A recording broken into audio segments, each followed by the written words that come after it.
పరిస్థితులు మారినా దేవుని ముందు మనకున్నటువంటి స్థితి మారకూడదు.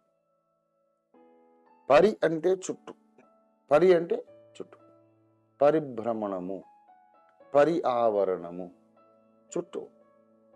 పరిస్థితి అంటే మన చుట్టూ ఉన్నటువంటి స్థితి, సిచ్యువేషన్స్ అన్నమాట.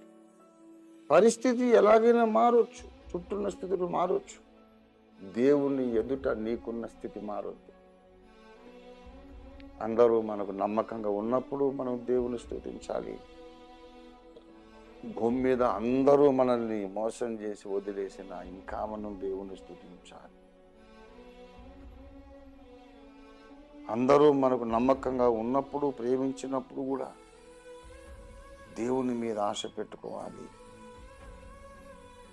అసలు నమ్మదగిన వాడు ఒకడు లేడు, నా కుటుంబ సభ్యులే నన్ను ముంచేశారు, ద్రోహం చేశారు అనే పరిస్థితి వచ్చినా నువ్వు దేవుని పాదాలు, దేవుణ్ణి వదలకూడదు, ఆయన పాదాలు వదిలిపెట్టకూడదు.